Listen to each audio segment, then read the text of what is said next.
The Great Flood, Noahs Ark. Did it really exist? Well, today our guest, Andrew Jones, Unveiling the Past, the Noahs Ark Discovery Chronicles. Today we're embarking on a captivating journey to the rugged terrains of eastern Turkey, where myths, religion, and archaeology collide at Mount Ararat. For centuries, Mount Ararat has been shrouded in legends as the following resting place of Noah's Ark, the vessel that saved humanity and countless species from a catastrophic flood. Many have searched for it, but few tales are compelling as they are as today's guest, with explorer and historian Andrew Jones. Andrew has spent the last decade tracing the steps of ancient explorers. His adventures have taken him from the depths of the ocean to the highest peaks, but it's here in the shadow of Ararat that Andrew believes the secrets of the past are waiting to be discovered. We'll dive into Andrew's thrilling expedition, the scientific hurdles, and the tantalizing clues that suggest might be on the brink of one of the greatest archaeological discoveries of our time. So buckle up and prepare to unravel the mysteries of the Noah's Ark with Andrew Jones. I'm Tony Sweet with Truth Be Told. Please welcome to the Truth Be Told studios for the first time, historian and archaeologist Andrew Jones. All right, we have Andrew Jones all the way from Turkey, and I'm excited to have him in our Zoom studio. I'm here in Burbank, California. And so what we're going to be talking about today, like you heard in the intro, is Noah's Ark. And Andrew, I know you just got off of a tour. And first, before we talk about the organization, tell us what tour you took on the people in today. Well, we're part of a Noah's Ark tour that we lead out here and show them the sites and evidence about the account of Noah and the flood. And so today, particularly, we were in the city of Van here in eastern Turkey, which is the location for the capital of the ancient kingdom of Urartu, which is where we get the English word Ararat. You know, the Bible says the Ark landed in the mountains of this ancient kingdom of Ararat. Oh my gosh. Urartu. Yeah, so there's a bunch of castles out here, fortresses up in the mountains from this ancient kingdom. And so we took the tour group there. So we had a great time. Well, okay, so first of all, I know a lot of people are probably like, who's Andrew? Because, maybe they don't know much about you. And I always say, no matter if it's a UFO sighting, a ghost sighting, or, something in your life made you want to get into the area that you are today. So tell us about how you got involved into the project of Noah's Ark. Were you a archaeologist or researcher? Tell us about your background a little bit. Well, it all started when I was a child. I was always interested in biblical archaeology and ancient history. I would read all these books about these different topics. And one school night, a guy named Ron Wyatt came out to Northern California to give some presentations about his claims and discoveries about Noah's Ark and other things. And it was a school night, so my father went, and he came back and said, "Yeah, this guy says, this is he's found Noah's Ark in Turkey." And I was in middle school at the time. This was the early 90s. And so I wanted to hear more about it. So I looked up and found out he had a little book about this site out here, which is right behind my head here, the Geopolitical Noah's Ark site. And I read up about it, but it was just a small book, so I wanted more information. And so I called 411. This was before the internet. Right. And email. And so the operator found Ron Wyatt in Tennessee and dialed through for me, and I was able to talk to him. He had just gotten back from one of his expeditions, and so he told me to call him back the next day. And so I did, and then I started calling him almost every day that first month or so, and then my parents saw the phone bill. This is before you had unlimited minutes and all that. But this is so I was through middle school and high school, and then finally in 1997, I actually went out here with a friend to Turkey, my first time out here in college, and saw the site, this boat formation, and was very excited and met some of the local people who are now my friends still. And that's kind of how I got started in coming out here. And then in 2000, I came out here twice and met some of the Turkish scientists involved in the project.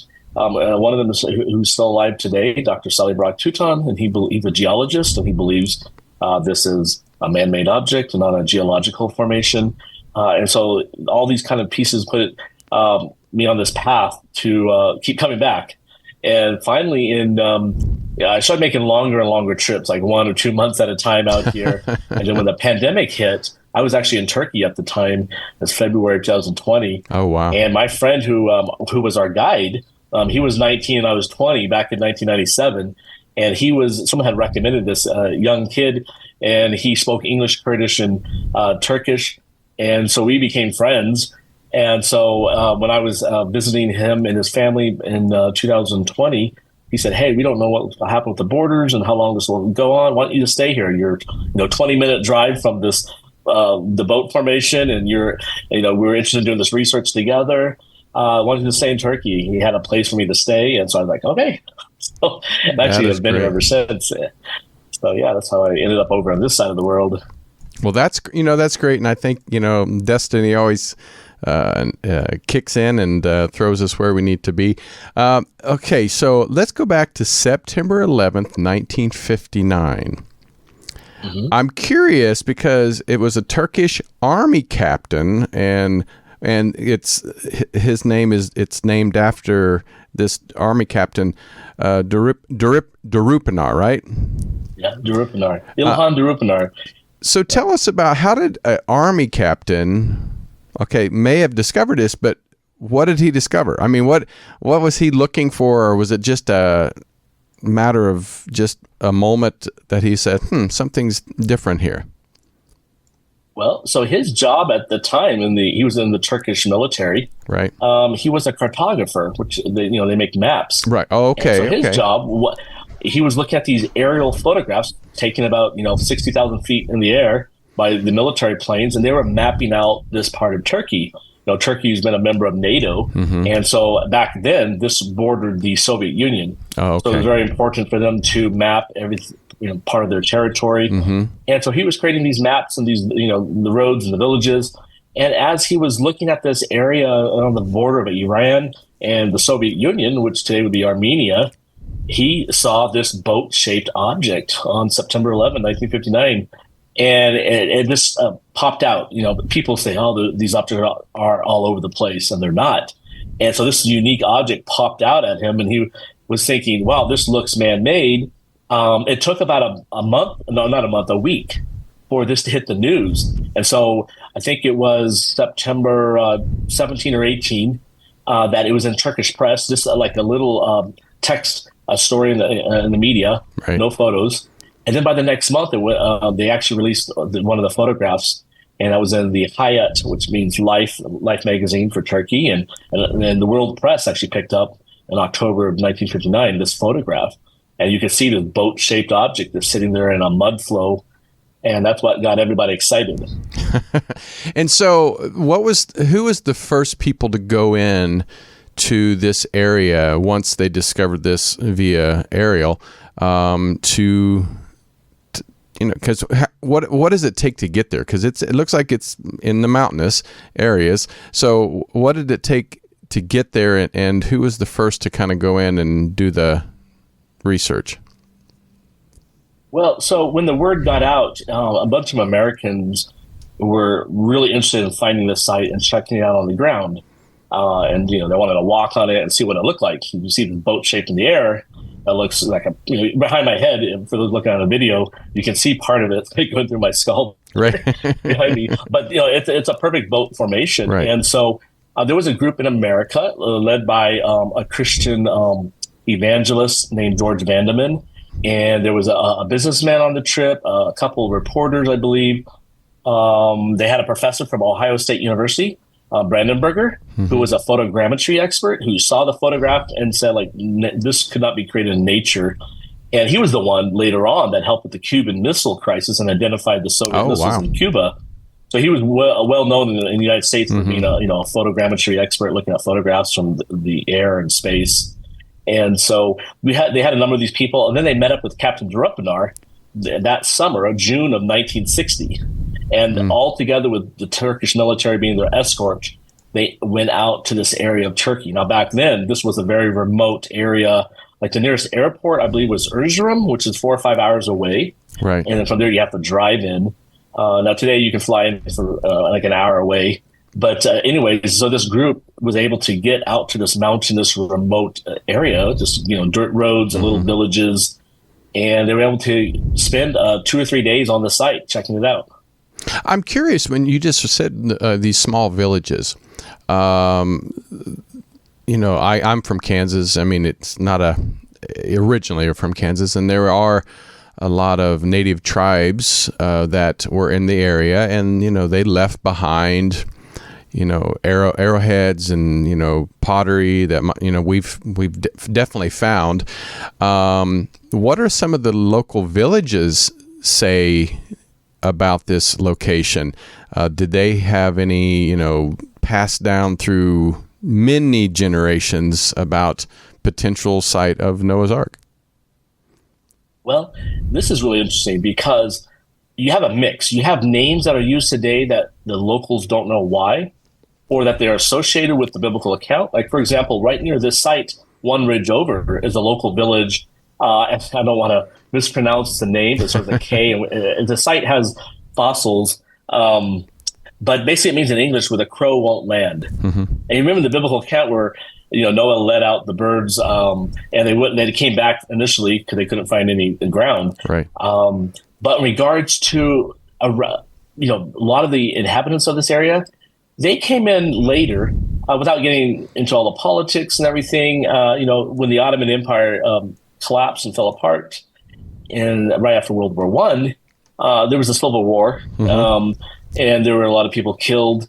And a lot of populations in this area, the locals were displaced, and other people moved in and such. Right. And so there are things where the locals today might not know the old stories because they were it's only been a long time ago. Years. Yeah, so you do have that, and that happens around the world. So it's very difficult sometimes to ask locals about some of these names or sites, or if they know more than what we have on modern maps. So, there's nothing else you can do because, they have an ancient history and tradition. Most of the people here are Muslim, 99%. And so the Quran does talk about Noah's Ark. It mentions the mountain of Judy. There's a traditional Mount Judy, just like there's a traditional Mount Ararat in this area. And the traditional Mount Judy is south of here. I forget how many miles, but it's near the Iraqi Turkish border. And so, but if you talk to some of the locals, they'll tell you, for example, there's a village right above this boat formation, and the villagers will say, hey, we still call like some of this area, this mountainside, Judy. Like this area is Judy, and which is interesting because I don't know whether they just added that. We don't know when they named it, but they have this older name, and that does match the Quran. Right. So whether that is connected into the story or added later, we don't know. But you can't just say, the Quran has the mountain south, and then we have the Christian site here. No, there's actually an agreement in some of these names. That is great. And I know there's a lot of people that after, this event, or even, like you said, even in the Native American and the Mayans and the Incas, pretty much all around the world, Egyptian, that generations after, some of these amazing sites have been built, they do hieroglyphs, petroglyphs.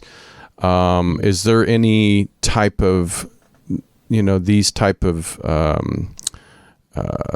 hieroglyphs and petroglyphs around the area that may give some indication that 1,000 years ago people were still talking about it, or at all? Or well, a good example of that would be the Armenian Christians who used to live in the area. They were the first country to become Christian in 300s AD. I don't know the exact date, but they were a Christian country before Constantine declared, Roman Empire to be Christian. And they, in this area, they have carved a lot of petroglyphs and carvings. One thing, crosses, like the Christian symbol.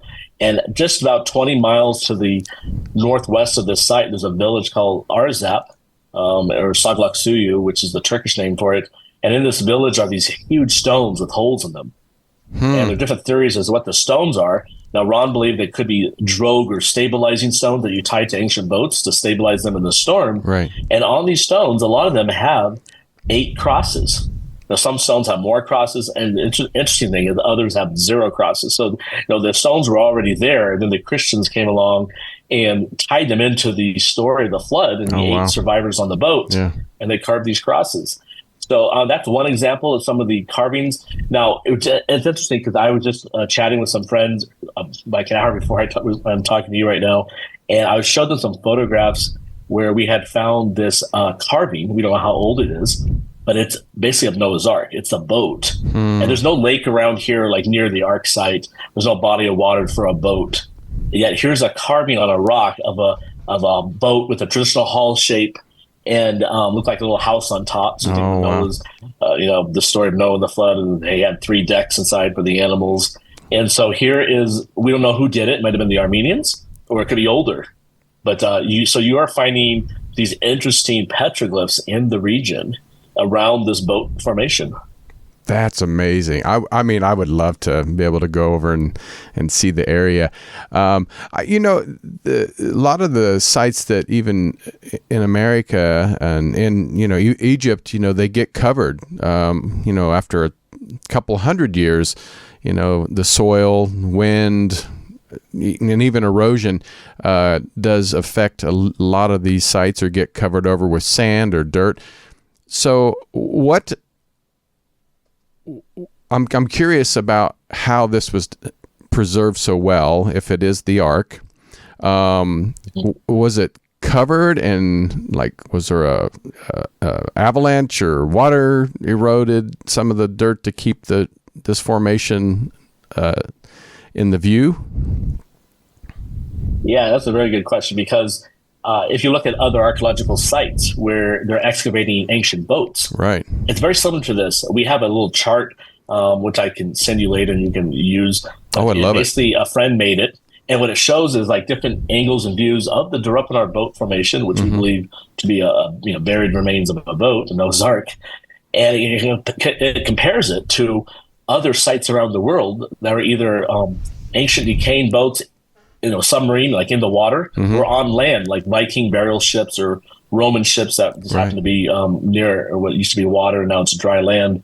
And these ancient ships, or up to the 1800s or whatever, these wooden boats, they all look very similar to this, how they decay out and splay out. So that we believe that the boat itself, like today, when you walk on it, it's covered in dirt and grass and rocks.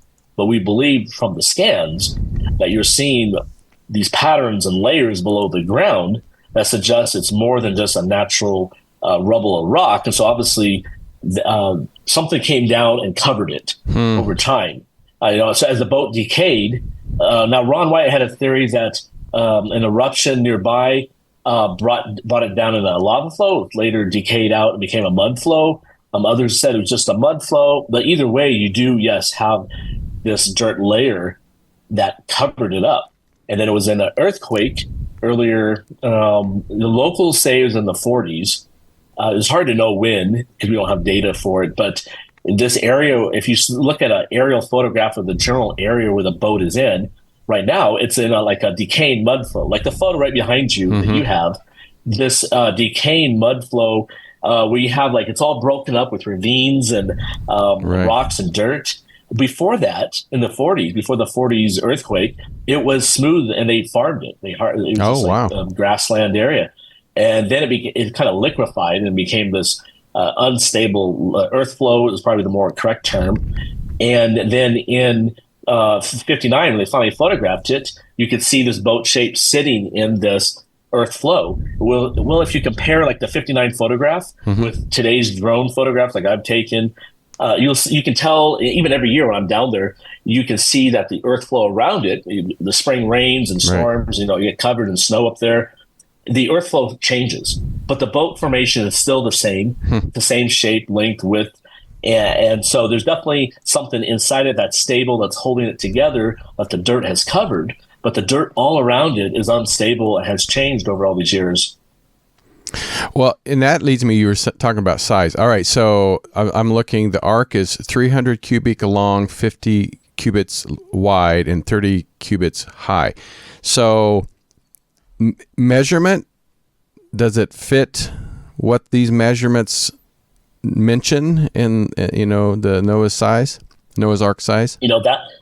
That was the first thing people wanted to find out. Because, from the air, you have the shape, and they had general idea just from the photographs in 1959 what the measurements were. Right.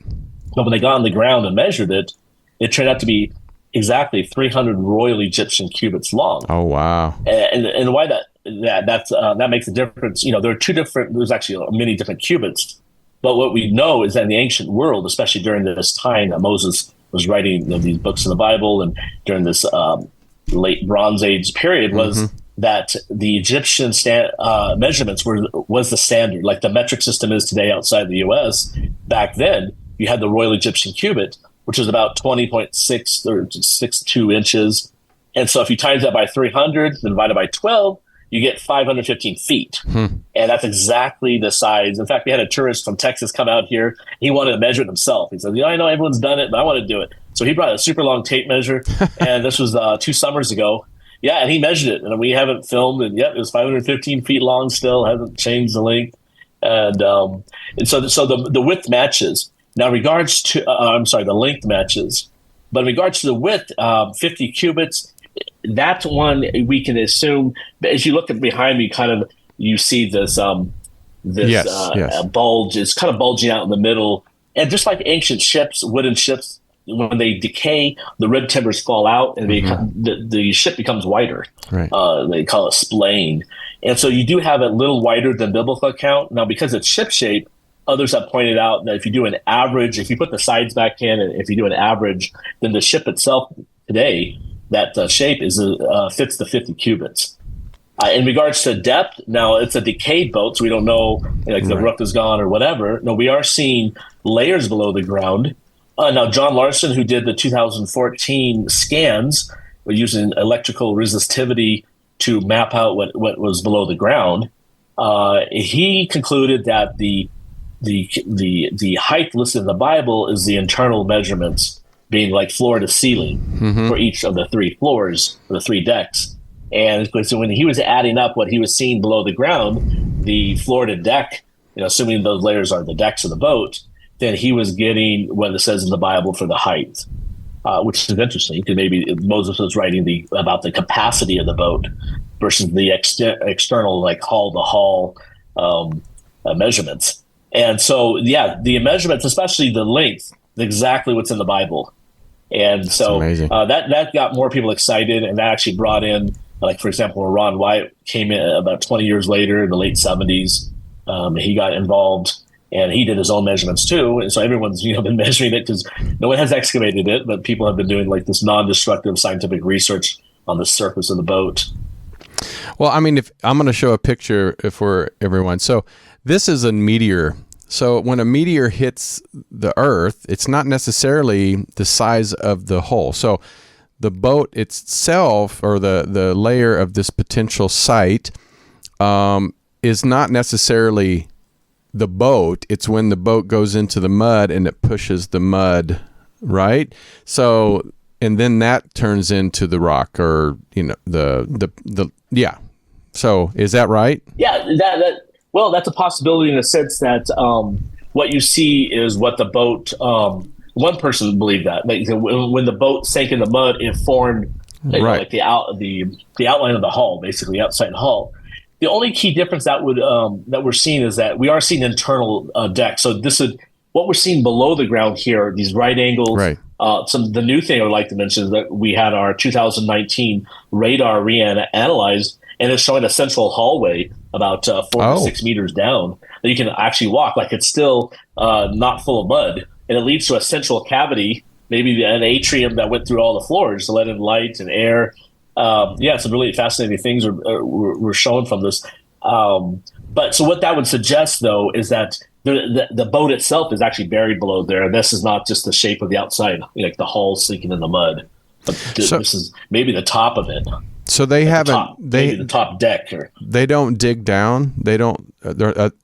They haven't. No one has done it yet. And the Turks, so today on our tour, someone was just asking that question about excavations, what would it take and why it's taking forever. There's different reasons. One, it's just traditional excavations creates a big hole, and the people go to take a photo of the boat shape. It's very fragile. So the Turks have told us if we do a 5 meter by 5 meter traditional pit to see the stratigraphy and do what they do like in Israel and whatever, these type of excavations would destroy a site. That's what archaeology is, a destructive science. You can't really put back what you take out, but it would show what we're seeing, what we want to see below the ground. So they're really leaning against that. A lot of this focus recently has been on geophysical surveys, which are non-destructive, using modern technology to peer below the ground. There are a couple archaeologists who have written books and are doing like space-based archaeology, where they're using satellites and remote imagery. And they believe in the future, if the technology keeps advancing, that we won't even have to excavate anymore. Like we'll have high-powered whatever, radiation or whatever beams that'll peer into the ground, and you can see all the layers without having to dig it out. Hopefully that would happen sooner than later, because right now they're leaning against actually digging a big hole in there. One of the scientists here suggested, well, we could coming from the side with a tunnel just to see what these layers are. That's a non-traditional way where you're going horizontal and you lose the stratigraphy.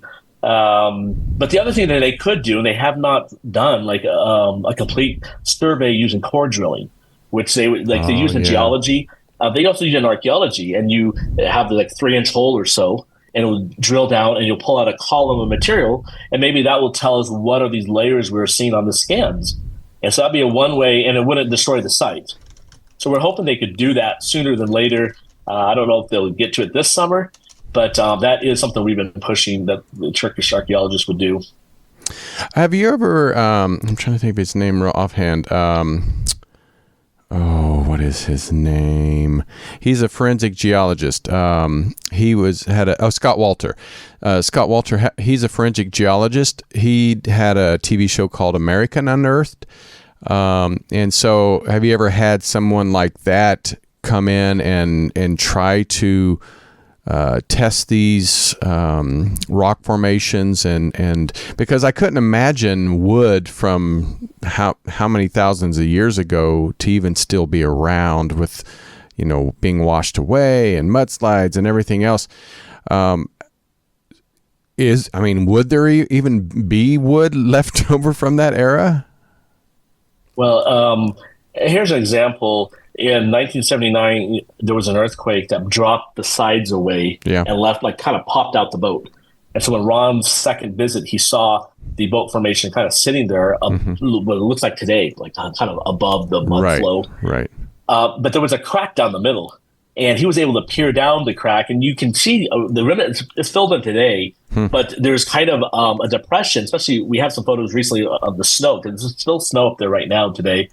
And we had some late snowstorms this year, and it fills in. You can actually see this remains of this crack from the earthquake. So he was able to peer down and get soil samples deep inside the formation and compare it with soil samples outside as a control, inside the mud flow around it. Yeah. And he was able to, from the lab test, show that it has a higher organic carbon, as if this object had a lot of organics in it, like wood that had decayed away. And has affected what the soil is there today. Now, the only way wood would have survived, today, if we were to find something there, would be if it became petrified or something. What I mean, now, the scans, and the scans are showing something, it's not just showing a big mud hole there, or random rocks and dirt. There are these angular reflections and patterns and linear patterns that suggest that there are still preserved remnants of the ship below. So the only way that would have happened if these, the ship itself was wooden, so they would have to have been petrified. If you look at the story of the Soot and Who boat in the UK, now Netflix did a film on this. This was discovered in the 1930s. It's a Viking burial ship. And so it had a lot of treasure in it. It was, buried in the land with the Viking, whether chieftain or king inside of it. And they excavated it. And what they found was that the hull had completely disintegrated. but the shape where the hull was, like you're talking about, was there. And it still had oxidizing rivets. Like all in Oh, wow. If you look up the old photographs at the British Museum or on their official website for the Soot and Who boat, you will see these old photographs, and it shows like the shape of the planks, but they're all gone now. Yeah, and so the hull shape is still there, and then you find all the treasures they found that kind of collapsed inside the middle. But it's kind of what you expect of a wooden boat. And that was the most recent. I don't know how many years ago the Vikings, 400 or 500 years ago, but for Noah's Ark, it would have to have been petrified for us to see something below the surface. Otherwise, it would just be dirt filled in the shape of a hull. Right. But in regards to, like you'd ask if we brought in an expert. Well, so Dr. Salih Burak Tutan, who's been studying this site since 1985. Wow. He's a retired Turkish geologist, and he believes it's a man-made object. He doesn't think it's a natural formation. And again, as we talked about earlier about how the mud around it changes, but the shape is still the same today. So you always have to ask, like, what's keeping this shape? And that's what he was saying. He said something's different about this dirt, and no one's really thought about it in a sense of analyzing it or getting the permission to do that. And so he took some samples last year. I was with him when he did it. I don't know where he's at in the process of testing it, but the goal is to see, like, there's something different about this formation that's keeping it there, that maybe as the boat decayed, it affected the soil. And so the chemical makeup of the soil, that it's now different versus the surrounding mud flow. It's the mud around it, you're walking, it's very crumbly, and if it's rainy, you can sink into the mud, but the boat formation itself is very hard. Oh, wow. So it suggests that there's a different chemical makeup of the soil there. Has anybody said, well, this might just be an old fort? That's just the walls they built and... Yes. In fact, one of the critics suggested that, this is a Mongolian fort. Well, what's really interesting, unless I don't know if that person's been out to the site or seen recent drone photographs. Right. That was a criticism from the 80s. But this is in a valley, and right around it are these high ridges. So it's the worst place to put a fortress, because you can, invaders could be on these higher edges of the valley and shoot the arrows. On the fort, and unless they want to make a boat-shaped fort, I don't know why they would do that. And it's the middle of this, unstable ground. So one person did suggest that. There's no other evidence suggesting that it's a fort. But again, it needs to be excavated and preserved, because it is this thing out there in the open. Well, one thing that we were talking about now, it's, become, in 1959 when they did the announcement, like you said, Christians and Muslims and people from all over the world now are interested in this area.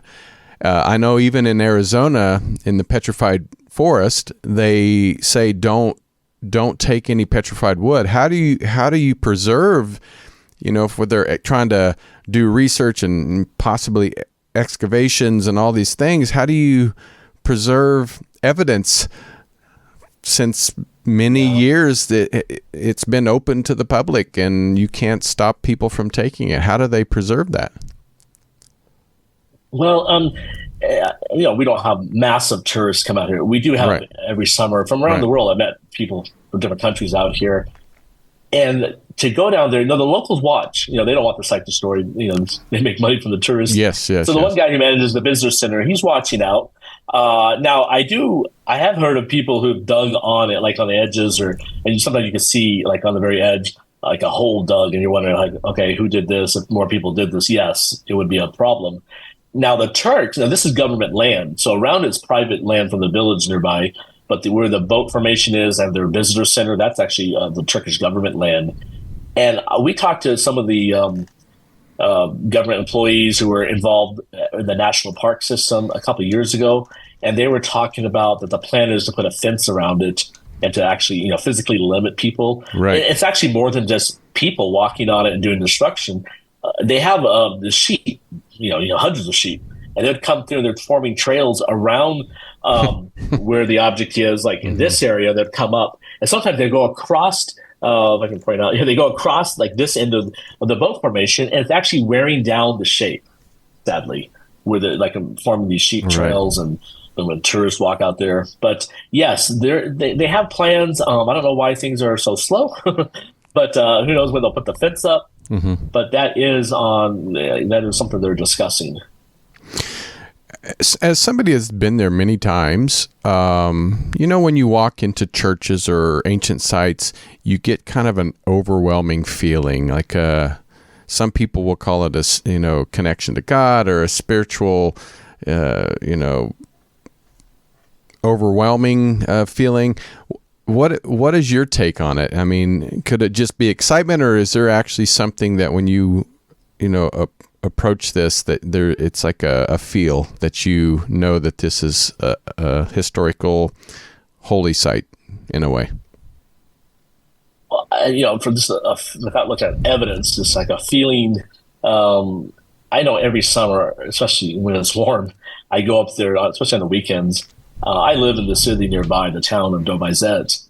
And so I don't always, like, if you live next to the Grand Canyon, you don't always go up to the Grand Canyon. Right. And so same with me, I maybe we take it for granted, but I've been there many times, whether with tour groups or on my own, just walking around the area.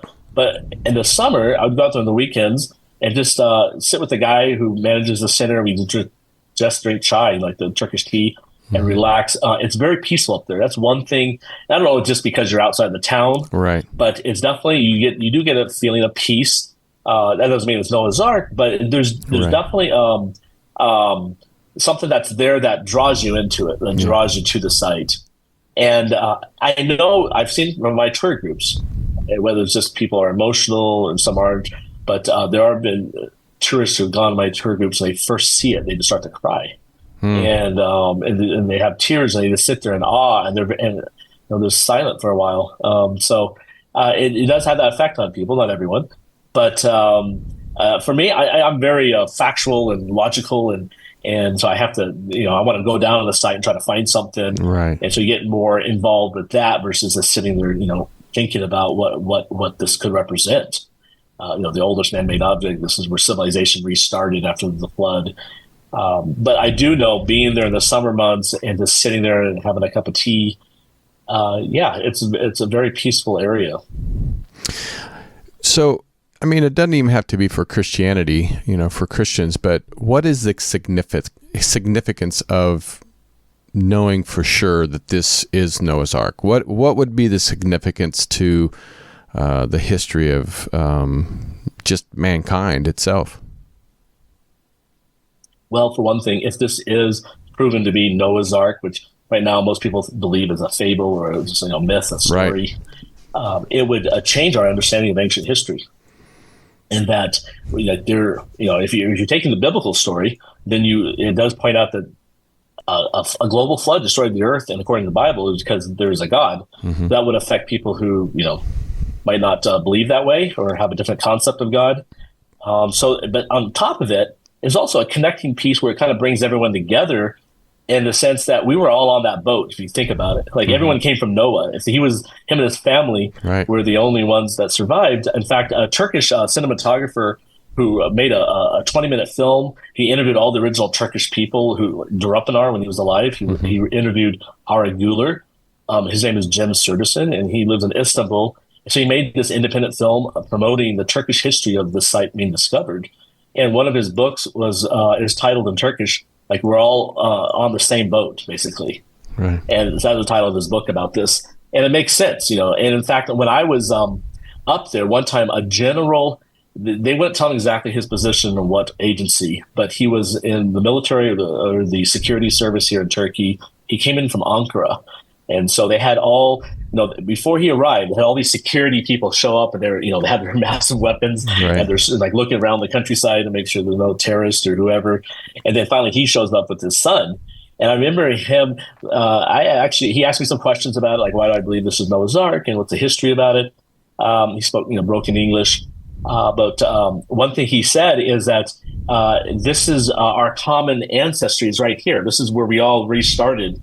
And so he said that kind of brings the world together. So you as American here, I'm a Turkish person interested. And it's because of that story, that's the connecting theme of Noah's Ark. So I thought that was really interesting hearing that from him. Would we ever 100% prove that's Noah's Ark? What would it take? It's not like you're going to find his diary or anything. I mean, so what would it take to actually say this is at least 95% Noah's Ark?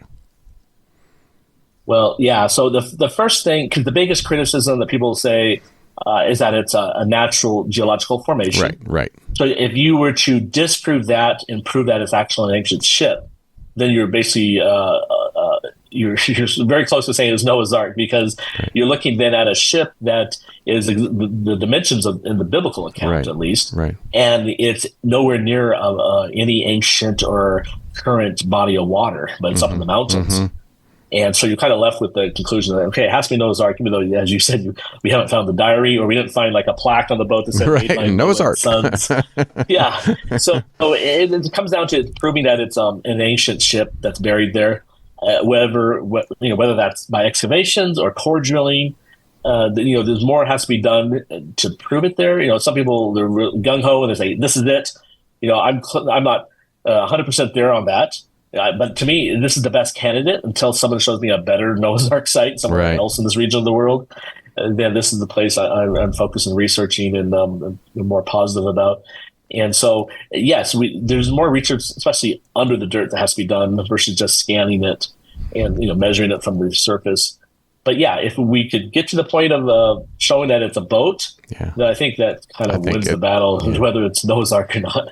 Yeah. Yeah, it would be hard to prove not that there's no water even close to it. So, yeah. If there's a lake, then you can okay, it's someone else's boat. right, their yacht. Well, tell us about the organization you work with, Noahs Ark Scans, and then some of the tours that you guys do. I think would be fascinating. Well, so some friends and I, we started an organization. It's a website that promotes the research here, and we also on our website, it doesn't just promote the. If you go to the menus, you can see we have historical documents and from the research from the 80s onward. But we also have other stuff on there from other sites, like the Mount Ararat site. People saying it's up there. We show the pros and cons of that. But yes, it is focused on the drop on our site. And the biggest thing is, we get just trying to get the knowledge out there about this. People might have heard about it. For example, we've been on the Science Channel and History Channel. BBC, National Geographic. That's great. Not myself, but other people doing videos about this site. So it's kind of out there in the background. But again, if you talk to the average person, they probably never heard of it. Now, last year, when the Turks made some announcements about their new work that they're doing, and they found pottery from the start of the pottery age in the region, this hillside above it and the mountains. They announced that, and that actually went around the world, and so we have all these news stories about the site because of that effort. And so it comes and goes. The marketing, you could say, it gets in the news and it falls out. And so our website, we're just trying to get it out there, and it's tied to our Discovered Media YouTube channel. We have about a little over 100,000 subscribers. That's amazing. We're slowly building that up, and we're just trying to get the information out about this. So we do tours out here for those who want to physically come out and see it. And we show them, it's more than just here's the site. They get to eat and fellowship and enjoy talking to the locals. So we're always trying to combine it with the hospitality of the local population. And then as I mentioned too, we not just visit this boat formation, but the broader area of the region that ties into the Kingdom of Ararat too, and the different civilizations that were in this area. And so our tour covers this plus southern Turkey. And so we do have a link on our noahsarkscans.com website for tours for those who are interested. Well, I have to say I've really enjoyed this conversation, and I hope you get to come back and tell us more, maybe some new discoveries and anything we can do to help promote. How do people actually, maybe they do want to donate and they can't come on a tour, but maybe they can donate to help your cause of, doing more research on this. How can they do that? Yeah, we do have a link for those who want to financially donate. It's in one of the menus on the noahsarkscans.com website. And we do have a link that takes them to our external site. If they want the tax credit for that, it goes to our sister organization run by Ryan Moreau, and that's the Doubting Thomas Foundation. They're a nonprofit out there in the U.S., and so they helped us with some of the funding and fundraising. So yeah, people can just go to noahsarkscans.com and click the link for donating. Well, Andrew, thank you so much. This is Andrew Jones. Go to noahsarkscans.com and check out all the work they've been doing. And we really appreciate you coming on and sharing your story and telling us how you got involved. And I know, like I said, we love to help ancient sites and ancient civilizations get into the modern world because we don't want to ever forget about our past. So, but thank you, Andrew, for being part of Truth Be Told. Thank you for having me, and we'll keep you guys updated. You got it. All right, everybody. We'll talk to you soon. This is Tony Sweet with Truth Be Told. Take care of yourself and each other. This has been another episode of Truth Be Told. Thank you so much for watching. Recorded live at UBN Go Studios in Burbank, California. Join us on social media. Facebook, Truth Be Told Radio. Instagram, Truth Be Told Paranormal. Go to Truth Be Told Worldwide for more information on upcoming shows.